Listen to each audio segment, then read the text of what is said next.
And I think there's a lot of unique skill sets within the community that I cover a bunch of them, but one that I don't cover very well is retail and how that works. So what I thought I would do is just go straight to, the closest source that I know, which is you in level 6, that to try and find out what could potentially happen in a partnership, some ideas that I naturally had that through our conversation yesterday maybe isn't so, so good.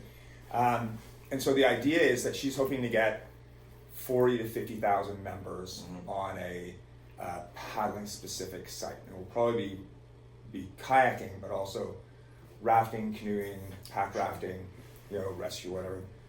A variety of different forums, etc. And as you know, what most people think is that these things just happen and that they're free, but there has to be some way to be able to monetize them. So one of the ways is through trying to make their membership, have a tiered membership, a couple of other things as far as bookings, and the other one is about retail sales, and so that's why I wanted to speak to you about. Yeah, I mean, we talked about last night on Messenger that, this morning it's a bit of a blur, like that we do drop shipping stuff, for sure, we're actually quite good at it. We're one of the top probably brands at NRS and level 6, one of the top 2 brands that do drop shipping. The big thing is getting that preseason commitment, because otherwise every single person will drop ship. Right. And then there's no accountability for MAP. Your dealer base gets spread so thin that no one's making money, and then dealers just implode and drop you. Right. So there are very concerted effort to make sure you've got your hubs of who's doing it, and the ones that get to play in the dropshipping game are the ones that commit a certain amount for preseason. Right. So like our program is that you have to do a $25,000 minimum booking for preseason, and then you qualify to be allowed to do our dropshipping program. Right. Okay. So I would say we do that for 2 reasons. One, to make sure that someone who doesn't put in a $500 order can then drop ship 100,000. It doesn't do anyone justice, right? It kills us because we don't have the forecasting ability, not preseason. It also kills like the stores like Aquabatics who have a brick and mortar and they need to have that product, but then all the drop ships are being done by a periphery of people who may have a garage in the middle of nowhere with no overhead. Right. And they will always win on price because they have no staff to pay, no high retail space. And we do have a MAP policy where you have to always sell at full retail, but it's really hard to police that with all these back-end discounts and codes some of these websites do. Right. So and so obviously it's different on different products, but typically if Rally Crew were to become, let's say, an online dealer and they committed $25,000, which is 25,000 Canadian. US, if they're based in the US. Okay. Yeah. All right.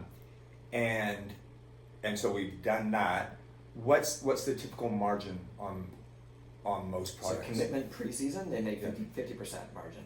Okay. So if they buy, they'll make $25,000 off of selling that $25,000 product. Okay. And then drop shipping, there's a reduced margin. They make 45 margin on drop shipping because there's just the cost of doing one-offs from here. Sure. And then depending on how integrated their site is, either their courier picks it up from here and we box it and we ship it out.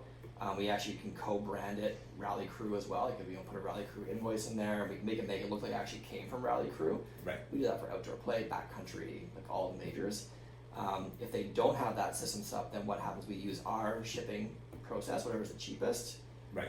And then we just add a shipping charge on the invoice for Rally Crew. Right. Generally, I would say anything, the product's got to be worth more than $150, $200 retail in order for anyone to make money on it. We don't drop ship a pair of pogies for $15. Right. By the time you add the shipping charge and the margin, there's no point in doing it. Okay. Now, what about one of the things that I think could work well for Rally Crew is the idea of an introductory package. Trying to get people who are new to the sport or coming into the sport, but there's a whole bunch of things that they need. And instead of them doing that same thing of trying to order from one place to another, packaging something together. Yeah. And so that would then meet that idea of that $200 order or whatever. What do you think we could do? Apart from the retail side where we're going to profit off of that extra percentage. What can we do for our members? if we're trying to make something membership driven, you were mentioning that you want things to be sold at MSRP. I mean, there is those like American Whitewater or like Pile Canada, like instructors get like a discount, like a pro deal, if you will. But these are non-advertised things. Sure.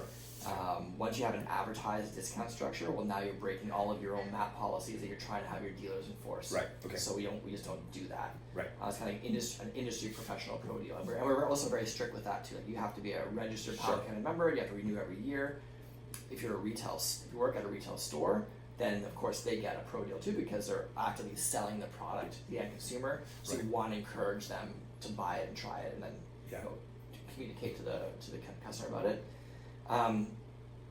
Doing like we have done like American Whitewater, like a 10% discount for membership, but these are all like not for profits, right? Sure. So it's a little bit easier for our retail partners to kind of understand that if Rally Crew is a for-profit industry, right, and they've got this, you sign up for, let's say it's $100 a year for Rally Crew, and you get 20% off Level 6, 20% off NRS, 20% off Liquid Logic, and Rally Crew grows to be 40,000 people. Well, that very well could be the entire Whitewater user base in the US, right, which then will eliminate all of those sales from the retail stores. Right, going to retail stores. And then retail stores collapse, and then we're all hooped. Right.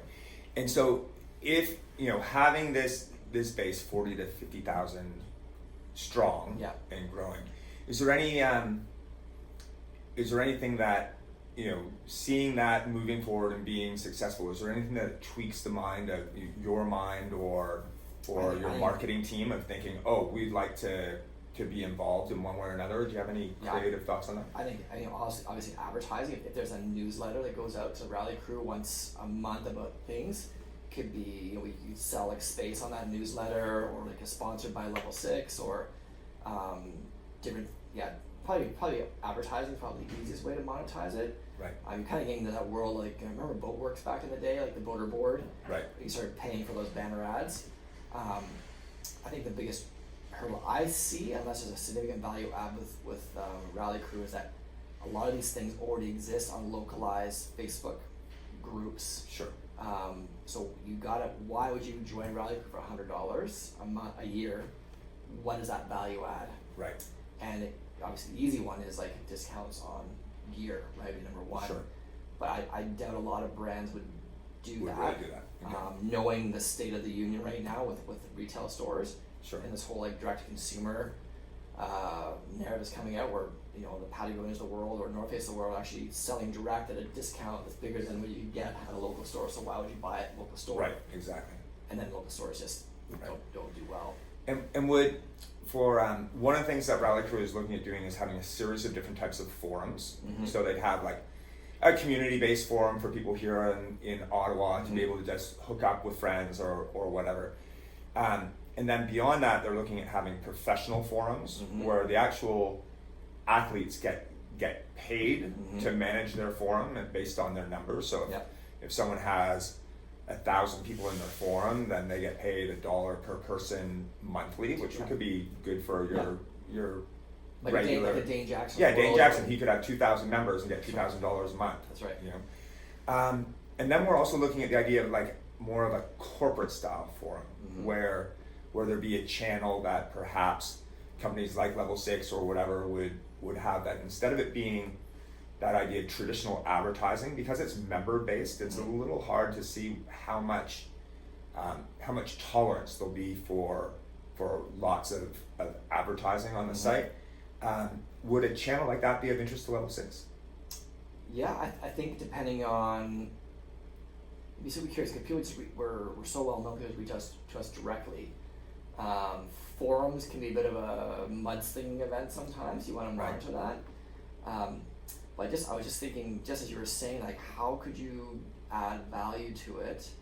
And I just thought about those. My wife subscribes to it, but it's like these little boxes of goodies that show up like once a month or once every 2 months, and my wife pays X number of dollars per year for this membership fee. So as part of your Rally Crew membership, you get this box of goodies shipped to you once a month, and all of people like Level 6, I would put that product in there for free, because if someone, if I got a Rally Crew member who's obviously a paid member, so they're a significant, they're Right. interested in whitewater or Yeah. sea kayaking. If they got a free level 6 hat or a sticker, they probably would wear it. And I'm hitting that person, which then might turn into them going to a retail store and buying a level 6 dry top. So I can see value in that. Sure. As you curate these specialty gift boxes, if you will, Right. that costs Rally Crew nothing except for the post to get it to the person. I guess that would be interesting. So all the brands would send it down to Rally Crew. They would pre-organize these boxes and ship it out to their end consumer as a Right. whatever. Maybe do it every quarter. Sure. Yeah. That could work, because that way I'm not undercutting my retailers. Right. I'm promoting the brand with the idea that they go into a retail store and purchase a level 6 item, which helps the retail store and also, of course, helps us as well. So really, from what I'm hearing, and I'm assuming this is the case throughout the industry, maybe it's different, that the protection of retail stores is vital from level 6's perspective. And so the idea of discounting, giveaway, anything that would potentially affect adversely a retail store is off the table, not something of interest. Yeah, I would say, there are probably some brands that would do it, but being the chairman of the board of the Paddle Sports Trade Coalition, that is a number one thing right now, is making sure that the retailers make full margin and the brands are supporting the retail sales channel versus supporting their own sales channel in the back. Right. And we're adamant about that. We always make sure, and I think a lot of other brands are coming on board as well. Right. And so, but if Rally Crew chose to be an online retailer with that drop shipping idea, sticking within the MSRP margins, et cetera, that could certainly be a revenue stream that we would look at. And if we pre-booked 25,000, there's nothing to say that we couldn't sell 100,000, depending on what you have available in stock. 100%. And I would say that Outdoor Play was a major drop shipping customer, and they're shutting down their doors. The owner decided that they're going a different direction, and they were extremely profitable. And that's exactly how I would say their drop shipping sales volume was probably double what their preseason booking was. Right. Okay. Now depending how smart Rally Crew is, there's a world of algorithms out there, trying to get on Amazon, Google AdWords. Like it is a dog eat dog world, but if you have the smart people, you can certainly do it really, really well. All right. Cool. Well, look, thanks, Dave. Yeah. Sorry to drop in, no worries. But I really appreciate it. It's just one of those things to try to figure out what the best route is, and because part of Rally Crew is about paddling. Yes. The other part is about being sustainable, right? And then having some type of scaled growth. And I think these are some of the other areas that we have to look at with a little bit more expertise. So I appreciate you sharing that. Yeah, no worries. Keep me in the loop for sure. Okay, thanks, Dave.